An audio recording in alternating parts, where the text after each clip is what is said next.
Ada orang yang ketika berdoa kepada Allah, bukan Allah tidak mengabulkan, karena hukum doa itu dalam Al-Quran begitu disampaikan Allah pasti kabulkan. Quran surah kedua Al-Baqarah ayat 186, posisi paling kiri sebelah bawah. Lihat kalimatnya, wa idza sa'alaka ibadi anni Muhammad, jika hambaku bertanya padamu mencari-cari aku. Masya Allah. Saya mau tanya sebentar, kalau ada orang mencari Allah, kira-kira motifnya apa? Butuh. Silahkan, kalau sedang butuh kan rajin ibadahnya. Oh, kemarin gajian naik, lupa. Begitu tertunda 3 bulan, mulai tahajud, baca Quran, puasa, belum juga dikabulkan. Minta lagi, ya Allah, saya sudah tahajud, ya Allah, sudah puasa, sudah baca Quran, kenapa belum dikabulkan juga? Tahajud baru 1 rakaat, Masya Allah. Baca Quran 1 ayat, puasa setengah hari udah buka, minta dikabulkan. Lihat teman-teman, setiap orang mendekat kepada Allah pasti punya permohonan. Lihat jawaban Quran, ujibu da'watad da'i idza da'ani. Ujib kalimatnya mudhari'. Mudhari' itu progresif, terus. Kalau dalam bahasa Inggris present, continuous, future. Present sekarang, continuous terus, future di masa depan. Jadi sifat doa itu, kalau Anda minta sekarang akan dikabulkan, minta nanti akan dikabulkan, minta di masa depan akan dikabulkan dengan cara Allah yang terbaik, yang dikabulkan menurut maslahat untuk Anda. Jadi sifat doa itu kalau diberikan pasti dikabulkan, entah sekarang, besok, atau nanti saat kita siap menerimanya. Yang jadi masalah, ada orang minta yang lain dikabulkan, dia tidak. Ini masalahnya. Dan ternyata bukan Allah nggak ngabulkan, bukan. Ketika Allah akan berikan, tidak tembus pada dirinya. Nih lihat, ini apa? Jangan katakan wallahu alam, jelas ya. Right. Di atasnya ada apa? Tutup. Saya buka tutupnya. Perhatikan baik-baik. Ini apa? Spidol. Kalau saya masukkan ke dalam gelas, bisa masuk? Masuk. Lihat baik-baik. Sekarang saya tutup dengan ini. Masih bisa masuk? Tidak. Perhatikan baik-baik. Sulit. Saya ganti kemudian, bisa dengan yang ini, lebih halus. Saya tutup begini. Masih bisa masuk? Sulit. Mau dipaksa jadi masuk ke dalam, jadi kotor, tidak bisa diminum. Lihat baik-baik. Terkadang ketika Allah dengan sifat sayangnya ingin mengabulkan permohonan hambanya, bukan doa tidak dikabulkan, tapi permohonan ini tidak sampai pada dirinya karena ada sekat yang menutup. Itulah dosa. Itulah maksiat. Semakin pekat dosanya, semakin kuat penghalangnya, maka semakin sulit kemudian Allah memberikan rahmat yang turun pada dirinya. Maka banyak hadis menyampaikan kepada kita, lihat baik-baik. Saya sampaikan satu hadis dari Nabi SAW. Thumma dzakara rajula. Lalu Nabi mengisahkan tentang seorang lelaki, yutilu safara, yang menempuh perjalanan yang jauh. Orang yang menempuh perjalanan jauh, maka doanya cepat dikabulkan oleh Allah Subhanahu wa taala. Teman-teman yang ikut dari Bandar Lampung, ada yang tadi jaraknya 150 km Tulang Bawang dari sini. Lihat, begitu di jalan mohon kepada Allah, minta. Ya, safar yang baik itu cepat mengabulkan doa. Orang ini safar. Yamuddu yadaihi ila sama, dia mengangkat tangannya ke langit begini. Orang yang berdoa mengangkat tangan itu lebih cepat dikabulkan daripada yang diam. Hadisnya banyak. Di Abu Dawud nomor hadis 1480 sampai 1490.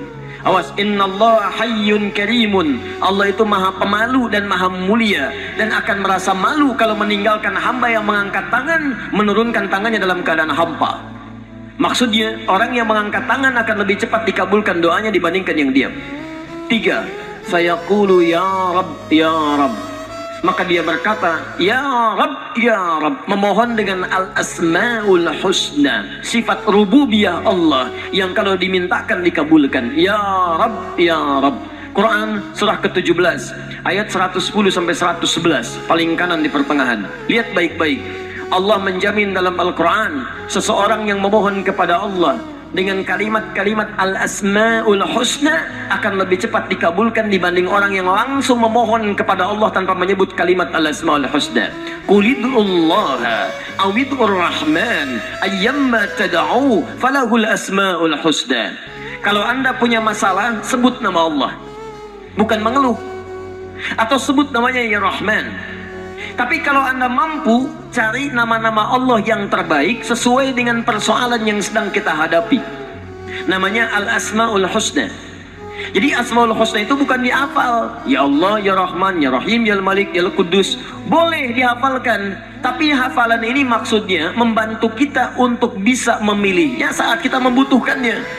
Misal, Anda sedang punya masalah kesulitan, mau berdoa, sebut namanya yang sesuai dengan kesulitan Anda. Ya Al-Fattah.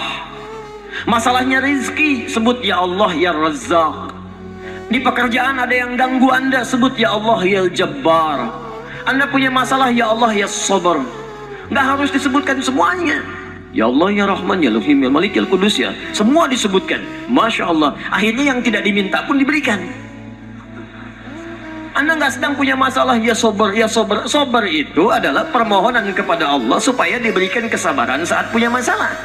Anda nggak sedang punya masalah, minta diberikan kesabaran. Itu artinya sama dengan minta masalah. Hati-hati. Banyak kalimat-kalimatnya, pilih.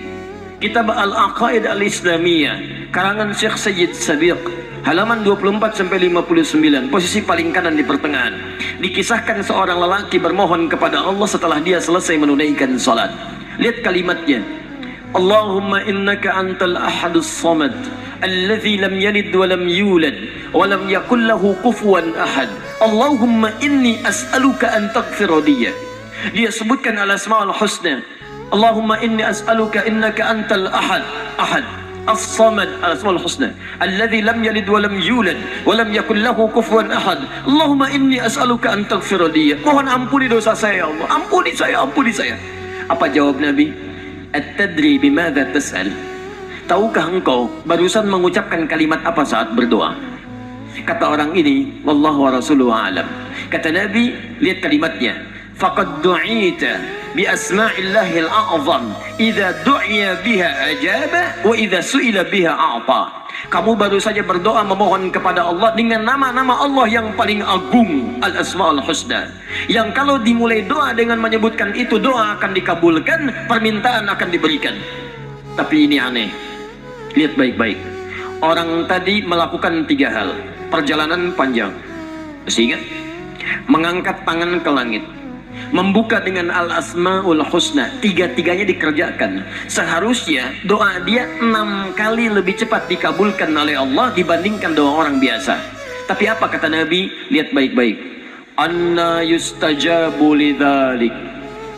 Anna yustajabu lidzalik. Mustahil doanya bisa terjawab. Mustahil doanya bisa dijawab. Sifat doa dimohonkan, dikabulkan. Tapi yang ini kata Nabi, anna yustajabu lidzalik, mustahil doanya bisa dijawab. Kenapa? Nggak tembus. Fabat'amu haramun, karena makanannya haram. Ketika Anda memakan yang haram, maka makanan jadi sekat dalam diri Anda, menjadi penghalang doa itu sampai kepada diri Anda. Tuh. Mashrabu haramun, minumannya haram, lebih tebal lagi. Malbasu haramun, pakaiannya haram, lebih tebal lagi, sulit. Wa ghudhiya biharamin, dan perangkat hidupnya haram, lebih sulit lagi, nggak tembus-tembus. Yang paling celaka, dibawa yang haram ke rumah, dimasak kemudian oleh ibunya, dibagikan kepada anak-anaknya, muncul haram di keluarga, maka sulit turun rahmat ke dalam keluarga itu. Makanya kalau sudah maksiat terjadi, maka mohon maaf, rahmat sulit diturunkan, hidayah sulit masuk dalam diri seseorang. Maaf, ini yang haram beredar dengan darah, masuk ke dalam telinga. Quran kemudian muncul surah ke-6 ayat 25. Wa fi adhanihim waqra, di telinganya akan ada sumbatan. Bukan nggak bisa dengar, yang lain kedengaran, cuman ketika diminta yang baik-baik nggak tembus dalam telinganya. Konser musik di GBK di Jakarta, Masya Allah, dari Lampung kedengaran. Masjid yang jaraknya 5 meter dari rumah gak nyampe. Ini rumah dia, ini masjid, mikrofon masjid, ke rumahnya begini nih. Sepeda ada, motor ada, mobil ada, kendaraan ada. Allahu Akbar, hayya 'alas shalah, gak dengar. Komat, gak dengar. Konser musik yang jaraknya cukup jauh, Masya Allah, sebelum artisnya datang tiketnya udah habis. Masjid kurang apa lagi, soundnya jelas, panggilannya bagus, ustadznya datang sendiri, nerangkan sendiri, nulis sendiri, kadang-kadang ngapus sendiri, live juga. Kemudian ada snacknya, aquanya ada, semua kelengkapannya ada. Dengan semua itu belum menyentuh Anda terpanggil untuk datang, coba cek maksiat apa yang sudah Anda kerjakan.